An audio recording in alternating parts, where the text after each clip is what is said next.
of movement.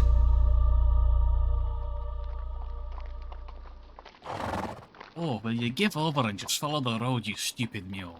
I've seen drunks walk in a straight line in this. Well, if you stop fidgeting, then he may. Having a dwarf in steel armour moving around on your back constantly would be difficult for any creature. I can't imagine he's enjoying it either. He's not enjoying it. Well, that makes two of us. I'm a little surprised, Orik. I would have thought you'd be used to horses by now, given how long you've been an adventurer for. Weren't you also in the military before then? We marched when I was in the military. Horses were used to pull wagons for equipment. As an adventurer, I typically prefer to walk, but will ride when I have to. So I've no fondness for it. It would seem your horse isn't fond of being ridden by you either. Maybe we should give you some lessons?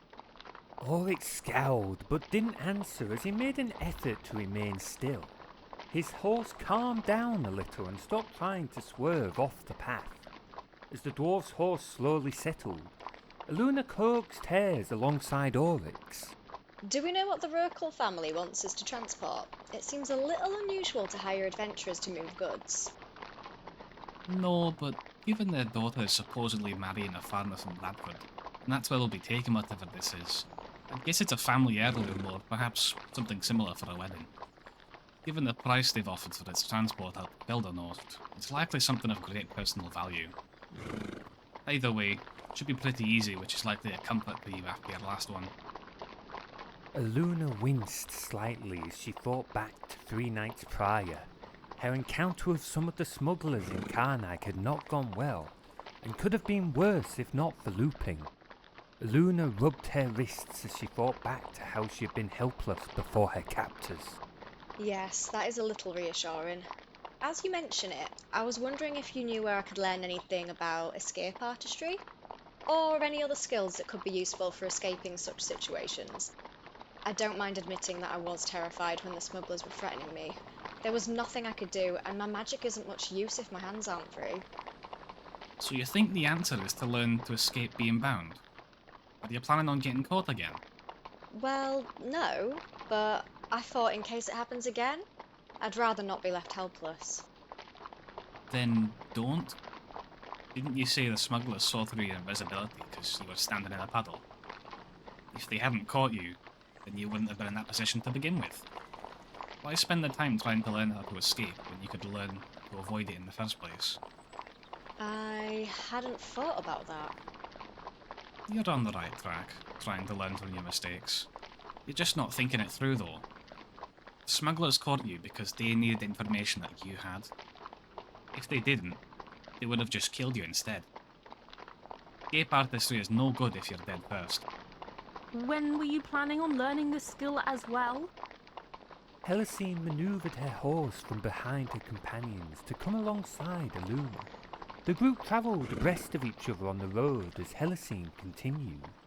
You're already busy most days with jobs for the guild or practicing your magecraft. You could spend less time training with magic, but this would slow down your development as a mage, making situations like this more likely to occur in the first place. While there are likely some who could help you with this, it may not be the best choice if your goal is to simply not get caught by anyone. A better solution would be to learn how to better apply your magecraft skill to aid you in not being detected in the first place. I suppose that makes sense, though I'm still a little concerned as to what would happen if I was ever in the same position again. Has it ever happened to you, Helecyne? I've been in somewhat similar predicaments. A job with Orik and Kildrak that took us to the Begorn Forest. We were surprised by some vine blights. They were able to entangle the three of us before we could react. Thankfully, Kildrak was able to break free, and Orik was also able to make use of that ring he overpaid for. The first and only time it's been used. It was a stupid purchase made off the back of a sea job that went bad. Is the ring magic? What does it do? Orik released the reins of his horse for a moment and pulled a rein off of his left hand.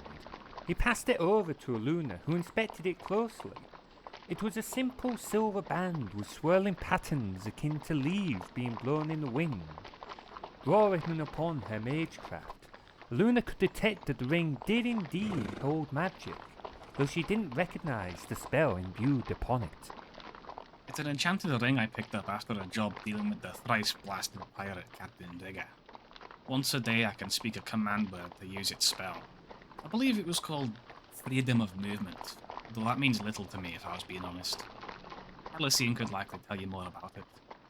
All I know is that rough terrain doesn't slow me down, nor does being in water. I can also slip free of restraint, which is the reason I bought it. Freedom of movement? That's not a spell I'm familiar with. It's an abjuration spell, typically used more by rangers and druids. It's not a class of spell that's typically used by wizards. When cast on a person, they cannot be paralyzed or restrained and can easily move across hazardous terrain. As Orik mentioned, it also allows a person to slip free from any restraints, provided they aren't magical. That was how he was able to free himself before helping me with the Vine Blights. Few of my spells only use verbal components, and fewer still are useful in such a situation. Ooh, I could do with an item like this then. At least until I can be sure I can avoid being caught again. Well, then you can keep it. It's barely been of any use to me, so if it offers you some comfort, then keep hold of it. Are you sure? This can't have been a cheap item, and I would hate to leave you without. Aye, it's fine. I've been meaning to look into more suitable items for myself anyway. Fly around at the tavern when we get to Feldernost, and we'll call it even then. Be warned though, the ring still needs its command word to be spoken. It will help you get your hands free if they're tied, but if there's a rag in your mouth then you're stuck as you were before. I'll keep that in mind. Thanks. At least I'll have a possible escape if it happens again. Luna slipped the ring onto the middle finger of her left hand, taking a moment to allow herself to appreciate how stylish it looked. As she looked over her new item, a thought occurred to her. You mentioned you got this after a job that went bad. Who is this Captain Rigger you mentioned? Luna sat back in surprise as Orik released a string of dwarven curses under his breath. The usually calm dwarf was clearly not fond of the pirate. Helecyne suppressed a laugh. Captain Rigger is an infamous pirate who's becoming a significant problem for merchant ships. I'm not sure where he comes from, but it would seem he's more capable than other pirates that have plundered trade in the Seven Isles. Interestingly, it seems he prides himself on never telling a lie, which is a little odd for a pirate. Why would he never lie? That does seem a little odd for a pirate. Because it makes him more dangerous. The dwarf turned to look at the young mage with a steady gaze that held a warning. Captain Rigger deals in information. This is how he knows which merchant ships carry the greatest loads, while avoiding larger military warships. He'll gather information against his enemies and use it against them.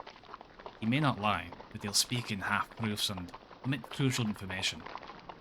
His tongue is as much a weapon as his sword, even with the damn thing letting him bring his whole ship to life. To life? What do you mean? His blade gives him total control of any ship he stands on. Everything from the keel to the crow's nest.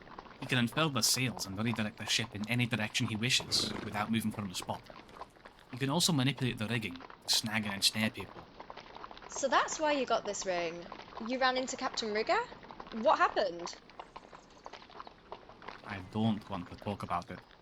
Safe to say, after dealing with that pirate, I no longer care for Sea Job. And if you encounter him, then just run. You'll need more than that ring if you come to face with that fucking furball. I would generally avoid sea-based jobs anyway, for the time being at least. Being on a boat in the middle of the ocean can bring extra complications that you don't need to be dealing with right now. I see. You two have given me a lot to think about. Thank you. It's also been a nice distraction, if I'm being honest. Lost in her own thoughts, Alouna didn't notice her friends cast each other a look of concern. Nor did she notice as they allowed their own horses to fall behind her own slightly. With a small gap between Alouna and themselves, Helecyne pulled alongside Orik. Did it occur to you that this job may be her first time back in Feldernost since her mother died? Aye, it did. Unfortunately, she was gonna have to come back here sooner or later. Better to do it on an easier job with folks who look after her, as opposed to a rougher task with folks who couldn't care less. I suppose that's true. And the ring? That wasn't a cheap gift that you've given to her. Orik shrugged as he looked over at the young half-elf, who was clearly still deep in thought. I've no real use for it. That was true enough. It was a purchase that was made up of anger. Outside the story you told, it's been nothing more than an ornament to me. If it offers her some comfort, then at least it's providing some value. Helecyne simply nodded in acknowledgement as the two of them watched their younger companion as they travelled on. A comfortable silence enveloped the group as Veldano slowly paved into view. Orik and Helecyne came alongside Alouna as the three of them approached the city's great walls, giving their friend their silent support.